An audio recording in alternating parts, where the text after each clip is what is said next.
thank you for returning to Rhubarb Yoga.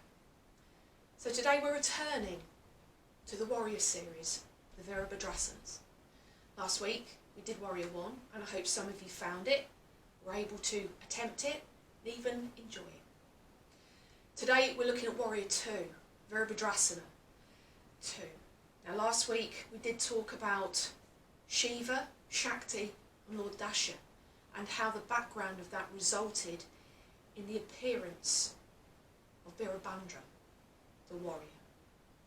And on from that, Shiva called on Virabhadra to defend him, to fight, to go against his enemies, to go against Lord Dasha, because he felt betrayed that Shakti had taken a life because of Lord Dasha's disapproval.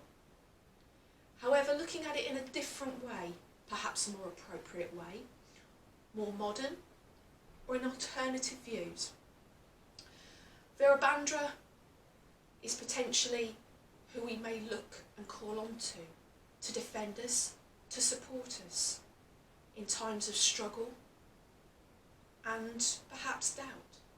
So we may be asking ourselves, can I do this? I don't feel secure, I don't feel sure of myself. So we call upon certainty, we call upon confidence, reassurance, strength and support. And in our Warrior 2, that is what we aim for. Support from our legs, confidence to hold the pose and look forward, and reassurance that we are in that moment. So let's look at it from the ground up as we always do. We're going to start looking at our legs, our foundation, our strength, so we can have confidence in carrying forward into our Virabhadrasana 2 and call the Virabhadra from ourselves, our inner self, to give us reassurance. So, when we move into Warrior 2, we can start from the front or the back, and we can start as a transition from other poses. So let's start with the basics until we're ready. You may feel more confident standing at the back of your mat or the front, and I'll show both on both ways. So let's start at the back of the mat, feet forward, and let's take a stride forward. Now our stride is our own individual shape and length. What we should do is ensure it's a comfortable stride. It slightly feels like we may have stepped one bit too far, but there's always room for adjustment. So taking our warrior stride, let's get into the shape so we know if we need to change. Our warrior front foot is always pointed forward because we have that bent knee. This is our foundation. And when we go behind, we need to change that back foot. So the heel of the front is in line with the arch of the back. This is our line. And if you straighten your legs, double check your alignment, and then bend again. And if your knee is going further, then the front leg needs to move forward just a little bit more. So inch it forward and then bend again. And that is our warrior foundation. Our knee is always above our ankle. We don't overextend. It means that we're activating and over-activating the inner thighs, which can alter the strength of our foundation, make it weaker by overstretching. Our back leg should be strong and engaged, not by squeezing the kneecap, but activating the thigh and even squeezing the bum cheek just a little bit. And ground the back part of that back foot so that when your legs are turned on, we feel everything's turned by applying the lemon squeezer again. We apply our lemon squeezer by activating our inner thighs and drawing them together, we feel strong. If that doesn't work for you today, push the legs down through the ground. You may feel an elongation and a rise up, just like our Virabhadra. So looking at our feet are grounded, they're solid, they're secure. Now we need to check the pelvis. With our pelvis, we're not facing forward. We're not doing Warrior 1. We're doing a Warrior 2, which means the pelvis should be coming towards the long end of our mat. And our pelvis can't be twisted. It can't be like this, not with the hip tipped out. Can't be like that. We need to make sure that everything is balanced. It's always balancing our yoga, equilibrium. left and right. So making sure the pelvis is facing forward, we now activate the front leg and bend. And another realignment tip, when we look down with our knee, we don't want it twisting in. That's going to cause us problems, particularly if we suffer from any sciatica or as our IT joint. So we need to look forward, and the knee, if we look at it, we can possibly see the first and second toe peeping out on the inside. There's an alignment tip for you. When you look at that, then you know you're in the right place. Doesn't matter about this space here, as long as you feel solid. So looking down, our legs are ready. This is our strength. Virabhadra is ready. And now we activate the arms.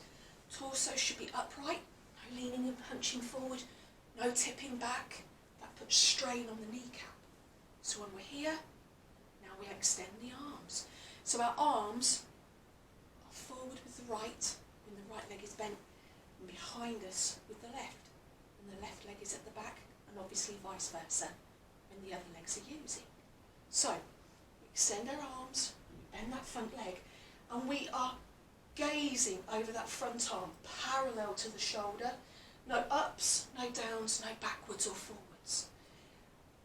And some say that the arm behind is our past, our body is our present, and our arm at the front is our future. And this is where our Virabhadra can be coming from. We are in our moment. We are taking our confidence and strength, and we are moving forward into the future. So our warrior is not just about being strong, feeling reassured, confident. It is also about looking forward, ready to move into our future, leaving the past behind us. That is where we can gain our strength. So finding your warrior, getting into your pose, checking your alignment, and now feel the strength in that back leg.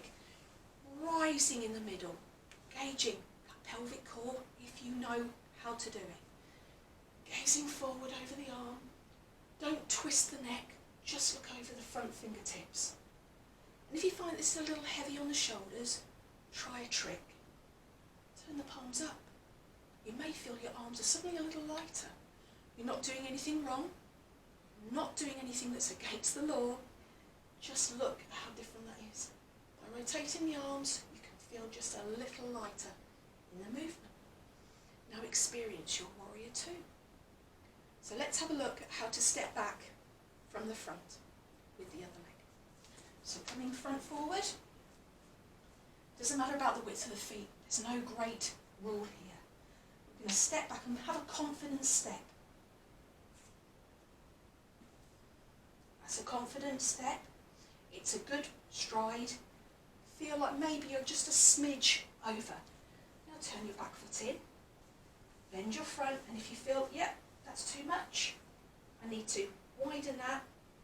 Step back or step forward until you are now in the right place. Check your alignment between your heel and your ouch of your back foot. Straighten the body. Check the pelvis. Make sure your pelvis and sacrum aren't tucked under or hunched over. Check the alignment of the knee, peeking the toes out at the front, keeping the neck straight, body upright.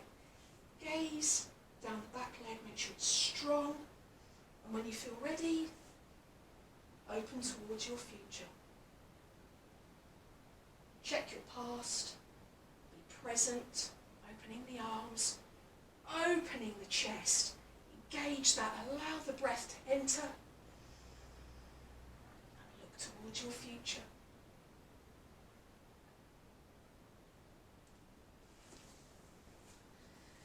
Now I hope that you found some understanding of your warrior. You found some way of being able to access it, and perhaps you found some confidence to try it. Not every pose in yoga is available for every single one of us. We need to be kind to ourselves when we remember that. It's not always for us. Doesn't mean we're bad, incapable, stupid, useless. It means that we're aware of our choices, our abilities, and the power of acknowledgement. And to own that. we discover pain in something, we need to take it on, we need to understand it, acknowledge it and say, yes, I know you're there, you're sending me a message, and that's okay. Have fun in your warrior too. Find your Virabhadra. Stand proud, be strong.